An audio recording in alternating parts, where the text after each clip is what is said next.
have an amazing gift. We have an amazing gift for you. I could be a GIF. We have Mindforge with us this morning. It is morning for us in this recording time, so we'll just go with morning. It is. And that we didn't realize we were in the same place until we scheduled this podcast, and we're like, wait a second, were you there in Las Vegas? Right. We were in Vegas together. I mean, it was such an amazing conference. So did you present on the stage? Did you have like a platform?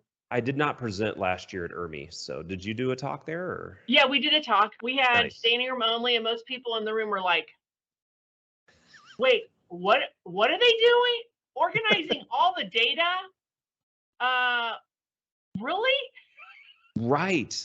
Yeah. That's awesome. You all have been around for a while. You have a lot of experience in the construction space. Yeah, well, my husband was in the business for 43 years. That's okay. That's a good experience. Yeah, he's Mr. Kansas City. We were in New York just recently. We were going through the terminal, and I hear this, hey, Dominic. And I'm like, there has got to be another Dominic besides you.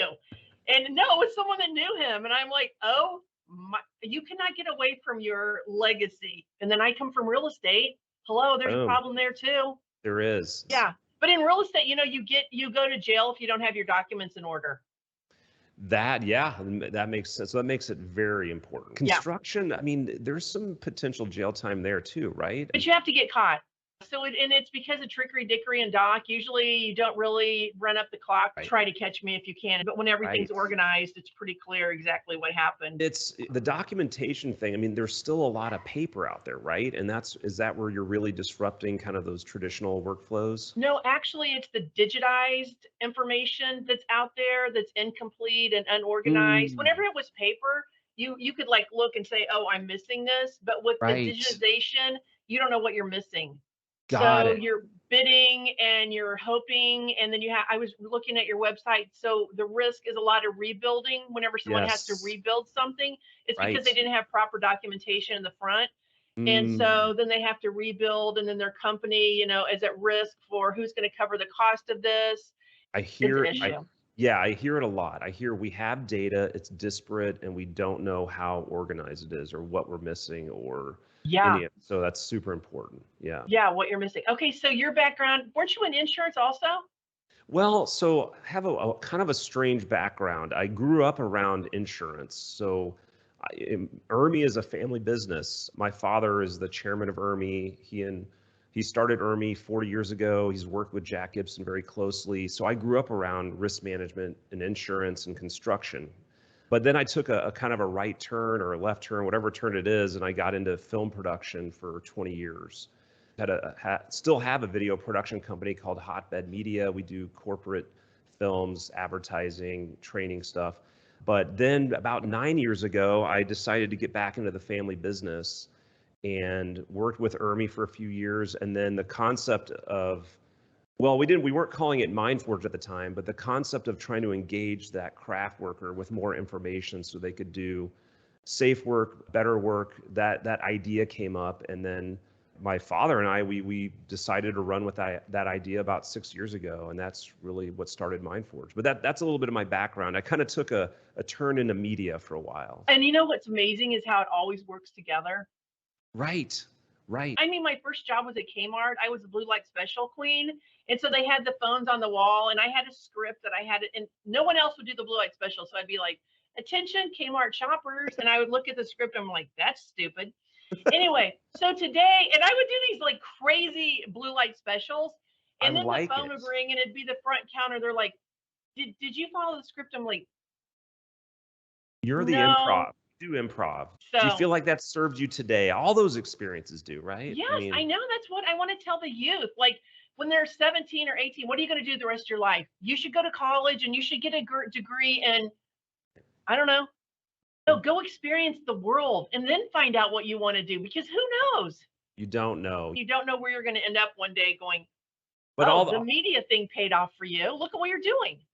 Right. Yeah. Early on, like I'm going to have to commit to something and it's going to be what I do for the rest of my life. But in hindsight, I guess maybe it's a frame of mind, but I do feel like all my experiences have culminated to this moment. I used to file claims reports in the captive insurance company we're involved with, and I saw a lot of accidents. I saw pictures I can't unsee.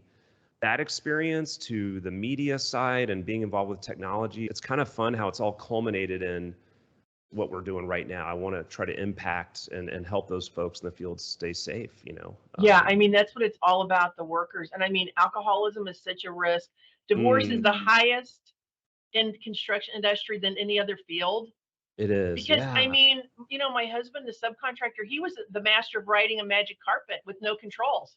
Right. And his family was on there with him. Saturday morning we went, he was so romantic. He's like, you know what, babe, I found this really cute restaurant and I'm wondering, would you like to go to breakfast this morning? And I'm like, oh, well, then I figured out it was because it was by the job site. Right. And so then we would go to breakfast and he's like, you know what, do you mind if I just run by my project and check this out? And I'm like, no, but why are all those women in there cutting and pasting with Elmer's glue? And he's like, well, they're building the as-built. So I'm like, what are they doing? Well, yeah, it's all the changes. And I'm like, oh, Wow. why aren't they at home with their families on Saturday morning? I mean, no, this is not okay. So anyway, I have a whole issue with that. But I mean, he was 43 years of doing this magic. And now everybody's talking about the workforce. Oh, Right. our workforce is suffering. Now he's the champion of all of those. We have this thing.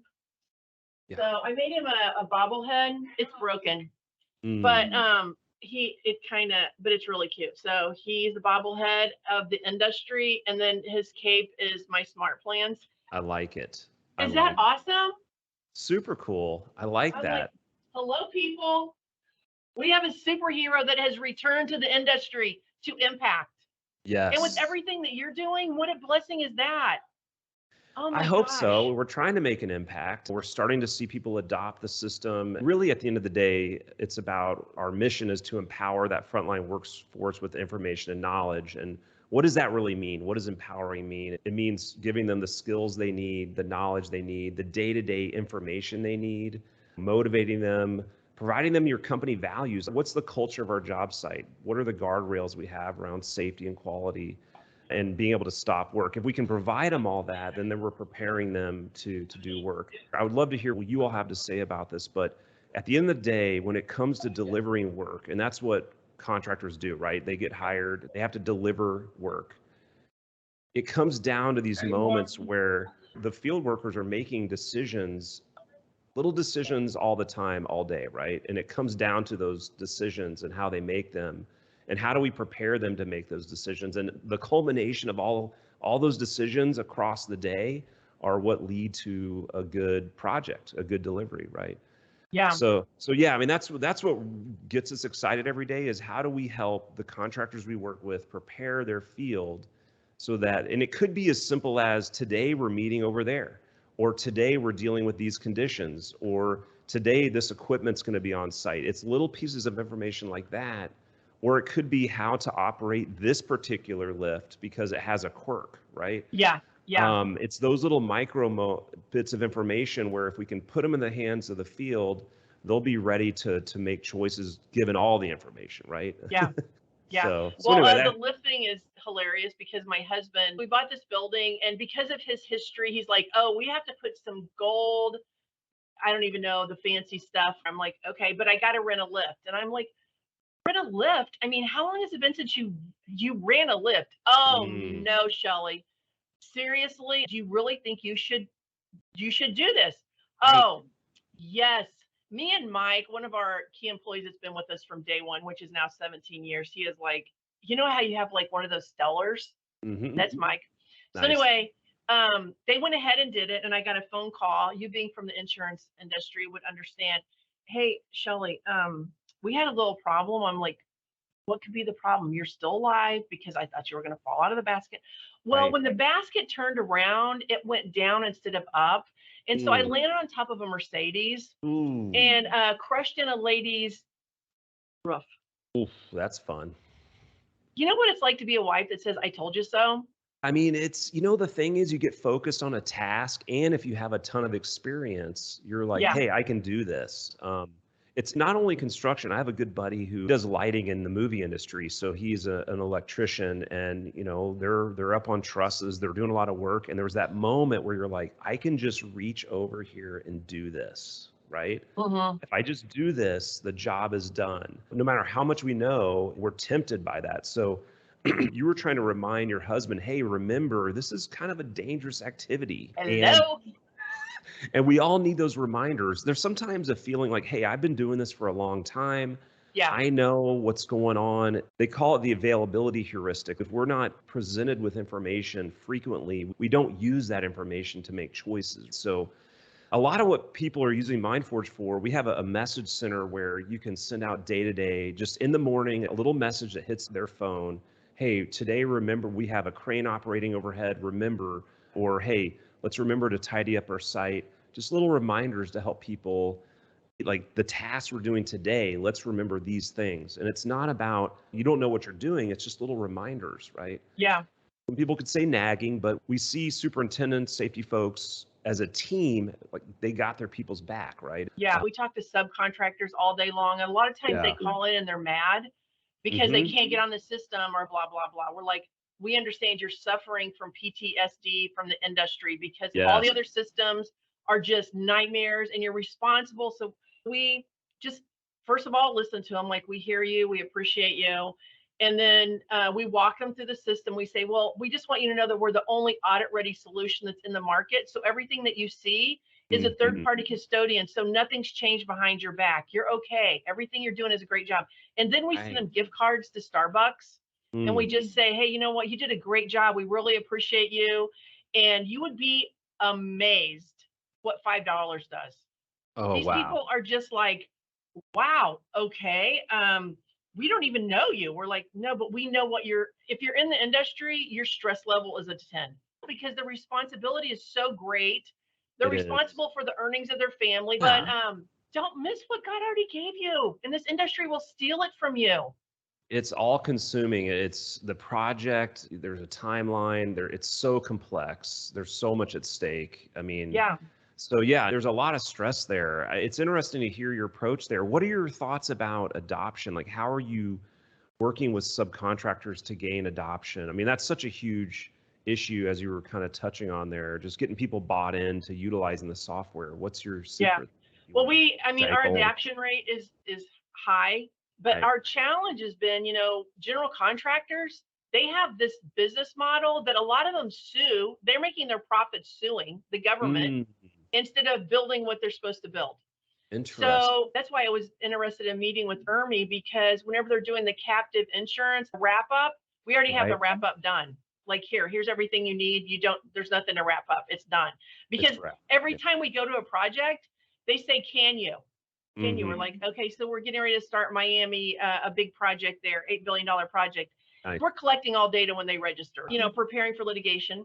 And so anyway, they're like, do you guys audit the insurance documents? Could you make sure that when you audit them, that they have the correct address of the project? Like, isn't that already a thing? No. And they're like, can you make sure that the dates are correct? Is that not already a thing? So we started auditing, and we're just looking for completeness and accuracy. So we started doing that when we're collecting the insurance documents and then putting a reminder, hey, this is going to expire. Yeah, right. Because they said that a lot of times they'll start a project and they'll get insurance and they'll cancel it. Yeah. And if the insurance address is wrong, then it gets mailed to somebody else. And then the risk is so great. I've seen really big losses and there was not a certificate of insurance provided or a contract signed or some little thing that causes tremendous financial loss, but someone's going to have a big hit, right? Yeah. Because they haven't finalized the transaction, basically. Yeah, we had a big, huge project. The engineer misbid the CFM, it's the air conditioning, and they just changed the contract. No big deal. Change the contract. Well, our owner was like, can you tell me? And this was before we knew about document manipulation. I'm naive. So anyway, when we started doing this and the documents were getting manipulated, because somebody would email and say, hey, can you change this? And we didn't know.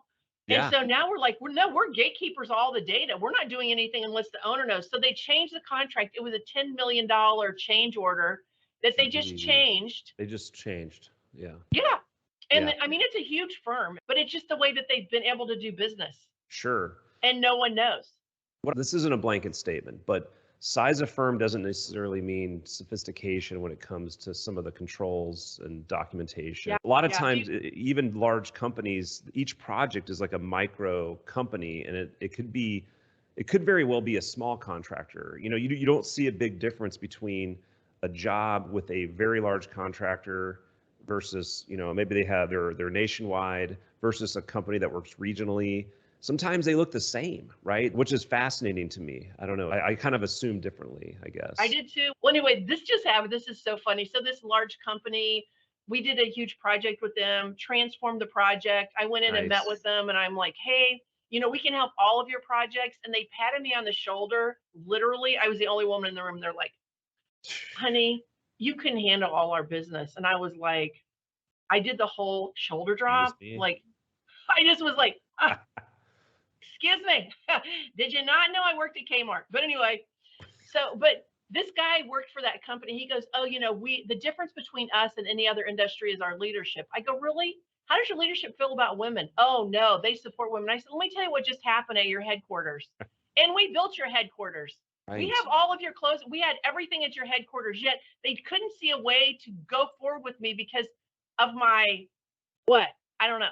Yeah. So anyway, he was just like, I'm so sorry. I don't be sorry. Just help me change the industry. It's fine. Right. There's nothing to be sorry for. Right. I'm just a little lady impacting the world. Trying to make it happen, Yeah, I am like, hello, we've now impacted the Corps of Engineers, the FAA. I mean, and we bootstrapped our company for 17 years. But I need your stuff on our dashboard because, that's where everyone's going. So, yeah, what we're looking to do, because we ultimately have training data. Like when we talk about data coming out of Mindforge, we have training data. So we have all these people completing site orientations, videos, and any training completed, we capture. We also capture message views. So like you're able to see your reach into your job, how many people are seeing the messages. Is that the kind of data that would make sense on your dashboards to help consolidate that data? Yes and no. I mean, we're the time capsule of the project. Right. So anything that goes in that time capsule is preparing for litigation, eliminating change orders, the deliverable to the shareholders and saying, hey, here's this video you can watch for today. Knowledge, dropping it. So like companies are capturing the way their work is done. Everyone does work a little bit differently. So we're seeing people use their iPhone. Here's how we do this task. They're putting it in our system and they're sharing it. Part of it is capturing the wisdom of the elders, because they say in 9 years, 40% of the entire labor force will have turned over. We're losing all that knowledge. Yeah. Yes. And we're also thinking about the guys that have been in the field. They actually have done the work.